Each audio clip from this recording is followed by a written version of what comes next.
El despertar de las tinieblas. Capítulo 11. La armadura legendaria. En lo más profundo de Isengard, un adolorido universal se levantaba del suelo luego de haber sido golpeado en el rostro. ¿Se puede saber por qué lo hiciste?, dijo Universal frotándose la cara. Mercer. Eso fue por golpearme en el rostro, como ya te había dicho antes. Universal lo ignora y se acerca a examinar el collar dorado. ¿Y bien, cómo funciona el dichoso objeto sagrado?, pregunta Mercer. Bueno, es un collar. Creo que solo bastará con tomarlo y ponérselo, responde Universal extendiendo un casco para tomar el collar. Espera, grita Beorn. ¿Qué pasa?, dice Universal deteniéndose. Beorn. ¿Es que nunca leen? Siempre que retiras el objeto sagrado de su pedestal en unas ruinas, se activa una trampa. Mercer. Se ve que has leído muchos libros de aventuras toda tu vida, ¿no? Beorn. Ese no es el punto, lo que yo digo es que deberíamos de tener más cuidado al retirar la armadura.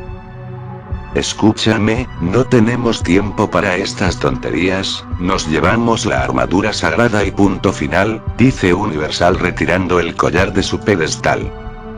Al hacer esto, el pedestal se hunde en el suelo hasta desaparecer. Se los dije, dice Beorn. Cierra el hocico, dice Mercer en tono de mal humor. Lo siguiente que sigue es que varios agujeros se abren en el suelo y las paredes, y natas salen varios puntos de luz. ¿No notan que de repente hace más calor?, pregunta Beorn mirando los puntos de luz. Se escucha un sonido como de algo que iba hacia ellos y la temperatura del recinto aumenta. Mercer se da cuenta de lo que está a punto de pasar y tomó a Beorn y Universal en sus patas para volar a toda velocidad hacia la salida. Entonces de los agujeros salen enormes bocanadas de fuego. Mercer arroja a los otros dos hacia afuera antes de ser engullido por las llamas. Toda la cámara había sido convertida en un enorme crematorio. Universal se pone de pie y mira el infierno que había en aquel recinto. No puede ser, Mercer acaba de ser incinerado, dice poniéndose histérico. Relájate, responde Beorn. Universal. ¿Que me relaje? Tu amigo se nos acaba de morir incinerado y dices que me relaje.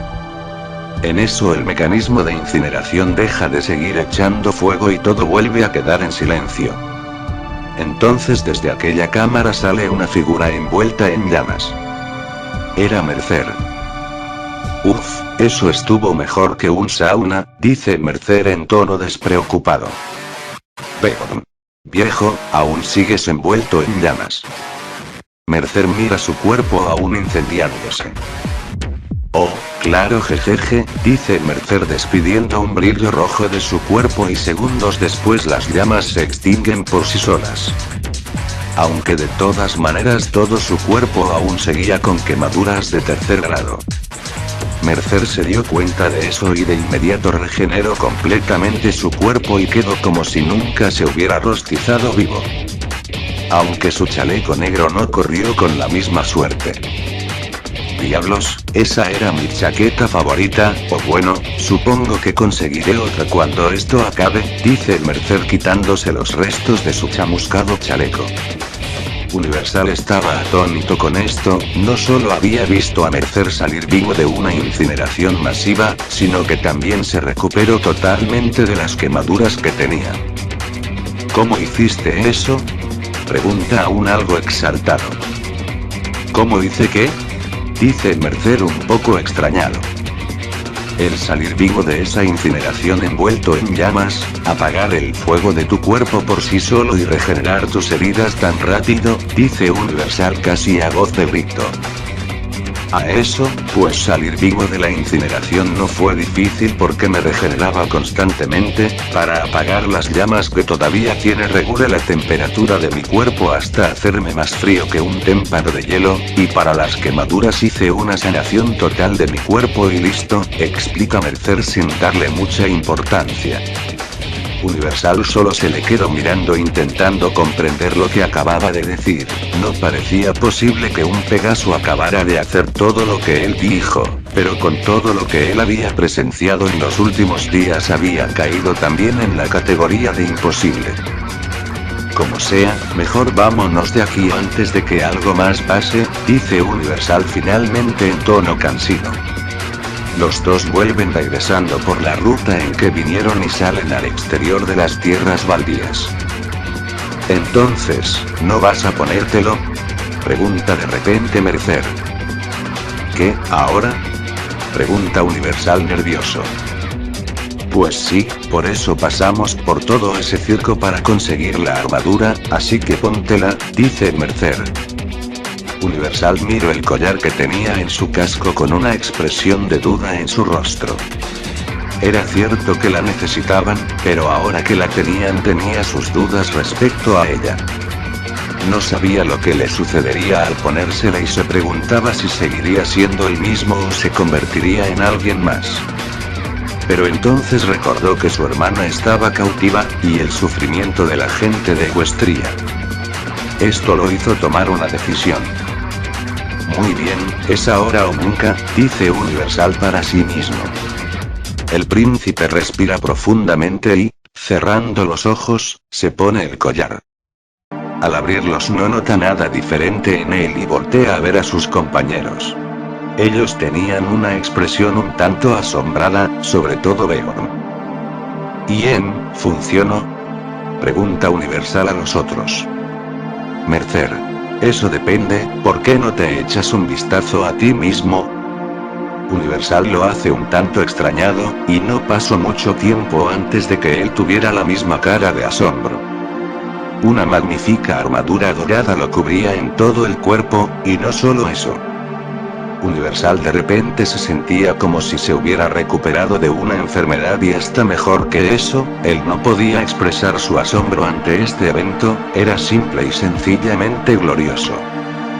Universal intenta hacer brillar su cuerno, y por primera vez en varios meses, este se vuelve a encender en una aura dorada. No lo puedo creer, mi magia, ¿puedo hacer magia otra vez?, dice Universal con una enorme sonrisa en rostro. Debo admitirlo, eso sí es lo que esperaba cuando iniciamos este viaje, dice Mercer examinando la armadura con expresión satisfecha. Impresionante, es todo lo que dice Beorn. Ahora vamos, debemos preparar todo para la batalla, dice Universal poniéndose serio de repente. Los demás también ponen la misma expresión. Es cierto, es muy pronto para celebrar ahora, señala Beorn. Ya estoy ansioso porque empiece esta carnicería, dice Mercer con una sonrisa desafiante.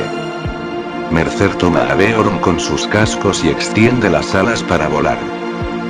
¿Y que no me vas a cargar a mí en el viaje de regreso?, dice Universal en tono burlón. Jódete, tú ya estás recuperado así que mueve esas alas y larguémonos de aquí, dice Mercer riendo un poco y emprende vuelo. Universal los sigue y ambos se alejan de Isengard sobrevolando por última vez aquella tierra maldita en dirección al bosque Everfree. Vergil los había estado observando todo ese tiempo con una sonrisa satisfactoria. Lo hicieron excelente, ahora solo es cuestión de tiempo en que me hagan una visita. Tal vez debería empezar a preparar todo para recibirlos, dice Vergil aún sonriendo. En ese momento entra Heller corriendo presuroso en la sala del trono. Vergil se le queda mirando y luego le dice en tono de calma. Dile a tu rey que se te ofrece. Heller. Mi señor, es su esposa, hace unos momentos empezó a tener fuertes dolores en el vientre. Vergil. ¿Y eso qué? En el período de gestación en el que esta es normal que suceda de veces dado a quien lleva en el vientre. Heller. No mi rey, estos son dolores de contracción, y al parecer, a ella se le rompió la fuente. Vergil alza la cabeza, una sonrisa maligna se cruza en su cara. Vaya, parece que ha llegado antes de lo esperado, y debo estar presente para este momento. Al terminar de decir esto, Vergil se levanta de su trono y sale de la sala en dirección. Al aproximarse escucho unos golpes que venían de la habitación, y se escuchó como si algo se estuviera agrietando. Al llegar a las puertas de la habitación de él y su amada, las puertas estaban destrizadas, y eso que eran de metal, y las paredes alrededor tenían grietas. Los sonidos de los golpes venían de la habitación. Inmediatamente supo que algo no marchaba bien, no con su esposa sino con su hijo, una especie de mal presentimiento. Vergil con su magia arrancó las puertas, las lanzó a un lado y entró en la habitación. Esta estaba totalmente destrozada, como si hubiese sido víctima de un terremoto. Cosmos se encontraba en la cama, retorciéndose de dolor y con lágrimas en los ojos. Unas ondas expansivas de energía blanca salían desde el vientre de su esposa, esto hizo que a Vergil le aumentara con pesar sus sospechas. Vergil, mi rey, por favor ayúdame, suplicaba Cosmos intentando aguantar el dolor. Vergil se la quedó mirando con el rostro frío e inexpresivo. Llegan Heller y los Nazgûl a la habitación y observan cómo está la situación, aunque estos retroceden debido a las fuertes ondas expansivas que venían del vientre de Cosmos. Mi señor, debemos llevarla a la enfermería, ahí la podemos atender su trabajo de parto, dice Heller. No, me encargaré de esto yo mismo, dice Vergil en un tono severo, casi enojado. Heller y los Nazgûl retroceden al escuchar las palabras de Vergil. Este avanza hasta Cosmos, sin inmutarse a toda la energía que estaba siendo lanzada hacia él y su alrededor. Vergil llega al lado de su esposa, la toma de un casco y le dice en un tono considerablemente más suave. Tranquila mi amor, ya estás a salvo. Vergil, dice Cosmos en tono aliviado pero aún con expresión de dolor. Vergil no pierde tiempo y hace brillar su cuerno, usa su magia para anestesiar el dolor a su esposa y hacerla dormir. Después con su magia, hizo un corte en el vientre de Cosmos, haciendo una cesárea. Él extrae al niño y con su magia corta el cordón umbilical, para luego cerrar la herida con su magia oscura. Hace brillar su cuerno una vez más y Cosmos despierta. Ella despierta e inmediatamente, al ver que ya no sentía dolor y que el bebé estaba fuera de su cuerpo, se pone a preguntar a su esposo. ¿Mi bebé? ¿Dónde está mi bebé? Tranquila amor, aquí está, dice Vergil entregándole al niño que había comenzado a llorar a su madre. Se trataba de un alicornio de crin gris con mechones blancos, pelaje negro con partes también blancas y ojos de un intenso color azul. Cosmos toma a su hijo en brazos y lo abraza mientras unas lágrimas corrían por sus mejillas, pero ya no de dolor sino de felicidad. Sgarot, mi pequeño, ya estás aquí con mami y papi, nosotros te cuidaremos por siempre, le decía una y otra vez Cosmos a su hijo. Sgarot deja de llorar y al escuchar la voz de su madre él empieza a reír, y mientras lo hacía su cuerno empezó a despedir un brillo blanco. Vergil se los queda mirando desde una esquina con expresión fría, casi amenazante. Uno de los Nazgûl intenta hablarle a Vergil, pero este le dirige una mirada aterradora y se aleja lentamente. Pasados unos minutos Vergil decide que ya los ha dejado juntos tiempo suficiente y va junto a su esposa e hijo. Cariño, ¿quieres cargarlo tú? Pregunta Cosmos al ver acercarse al padre de su hijo. Claro, dice Vergil en tono de calma aparente y con una sonrisa fingida. Sgarot al ver a su propio padre deja de reír, adopta una expresión de miedo y se pone a temblar. Oh cielos, creo que le intimidas un poco, dice Cosmos sonriendo a Vergil por la situación. Vergil lo único que responde antes de empezar a hacer brillar otra vez su cuerno es: descuida, yo me haré cargo de él. Acto seguido lanza un hechizo que deja a Cosmos inconsciente. Sgarot empieza a llorar de nuevo mientras Vergil alza su pequeño y frágil cuerpo con su magia. Mi señor, no quiero parecer entrometido pero ¿qué está haciendo? Pregunta Heller con algo de miedo. Vergil no voltea a verlos, la mirada que le dirigía a su hijo era de desprecio absoluto. Maldición, ¿cómo demonios pasó esto? Ni yo me lo explico, pero esta cosa, esta aberración no puede, no merece, no tiene derecho a ser mi hijo o a formar parte de mi familia. Vergil no parecía estar respondiendo a la pregunta de Heller, sino que parecía estar hablando consigo mismo. Yo soy un ser lleno de oscuridad hasta la médula, pero tú eres un ser con un nivel de oscuridad casi inexistente, y que por si fuera poco, domina el elemento de la luz, seguía diciendo a su propio hijo que no paraba de llorar. Debería matarte, ansío matarte, pero por mi esposa no lo haré. Sin embargo, no voy a permitir que ensucies el legado que estoy a punto de completar. Dicho esto, Vergil abre con su magia lo que parece ser un portal hacia un sitio desconocido y arroja ahí al sollozante Sgarrot para luego cerrar el portal.